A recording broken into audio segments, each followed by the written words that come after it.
C'est l'histoire d'une meuf née il y a un moment de ça et qui a passé sa vie à tracer sa route pour faire chanter la nôtre. La vie, pas la route. Alors pourquoi, comment, point d'interrogation, posez vos stylos, rendez vos copies. C'est simple, si vous habitez sur Rennes, Buenos Aires, les Lilas, alors vous avez dû entendre parler de Catherine. Mais revenons au début. Catherine, c'est un beau bébé, né d'une mère en l'architecture et d'un père dans la peinture. Rien d'anormal donc, à ce que notre petite princesse se passionne pour plusieurs arts majeurs. Et des beaux-arts au bazar, il n'y a qu'un pas. Pas du tout intéressée par les destins formatés, elle quitte rapidement l'école et son foyer pour faire ce qui la botte, comme du théâtre, de la danse ou du chant. Ado, elle joue à la télé, dans le temps des yéyés, où avec ses cheveux longs, elle roule des pelles aux mauvais garçons, entre deux chansons des chats sauvages ou des chaussettes noires. Plus tard, alors qu'elle entre dans une comédie musicale, elle y rencontre Fred, qui sort de tôle. Ils décident vite de se barrer et forment alors un couple, en public et en privé. Rita Mitsuko est née et doit son nom à l'alliance du prénom d'une danseuse qui rend des chèvres les hommes au Crazy Horse et du nom d'un parfum. Ils ajouteront le lait pour devenir les Rita Mitsuko, à force que les médias appellent Catherine Rita. Ils auraient pu s'appeler les Rosita J'adore ou les Fatima Loulou. Mais on n'en est pas très sûr car on n'a fait aucune recherche sur sa vie avant de faire sa bio. La carrière de Cathy passe en hyperespace. Le premier album qu'il boucle avec Fred est enfin pressé. Quelques années après avoir conçu la bande originale d'une pièce de théâtre où ondule leur amie Marcia, les Rita mettent tout le monde à l'amende en chantant leur amour à Moreton. Je suis pas vraiment sûr de ma vanne. Un hommage à la chorégraphe argentine décédée quelques années plus tôt. Dans ce clip, les Mitsuko s'habillent en Gautier et lancent une carrière qui sent bon les fragrances et les extravagances. On découvre alors leur univers pop et loufoque, aux décors théâtraux et costumes géniaux.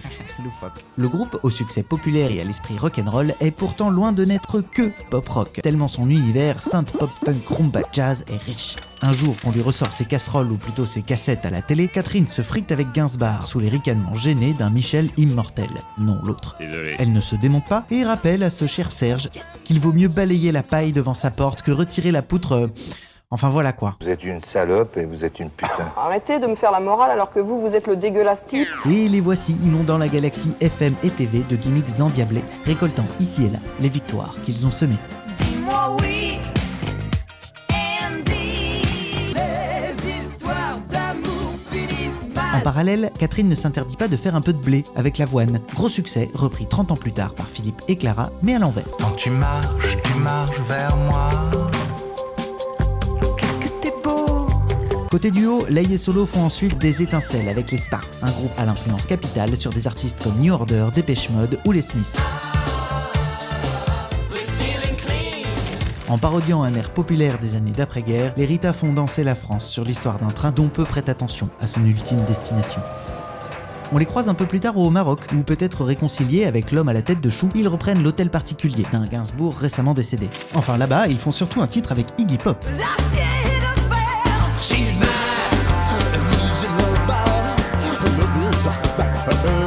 Une décade pas décadente plus tard, l'Argentine fait de nouveau de l'œil à Catherine. Elle retrouve le théâtre pour jouer Concha Bonita, une héroïne trans dans une comédie musicale.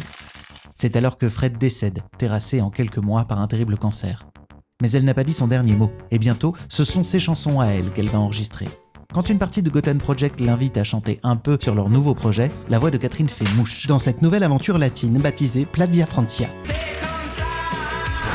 Aujourd'hui, Catherine, qui menait sa barque sans ramer entre concerts en famille et plateaux de variété, doit comme tout le monde mettre en pause tango, théâtre, bal et tournée, mais rechantera les Rita dès qu'elle y sera autorisée pour rendre hommage à son Fred et leur duo adulé. Car elle est comme ça, Catherine, si elle traverse les décennies comme d'autres la galaxie, après toutes ces aventures, elle est loin, très loin de l'image d'une princesse en détresse. Au secours, Obi-Wan Kenobi, vous êtes mon seul espoir. Ni anarchiste, ni féministe, la chanteuse a juste soif de liberté. Elle provoque pas, elle dit ce qu'elle pense. Et tant pis si ça fait ringer des dents. Une chose est sûre, son franc-parler a bien payé. Et si elle est impossible à cataloguer, c'est sûrement qu'il n'y en a pas deux, comme Catherine Ringer.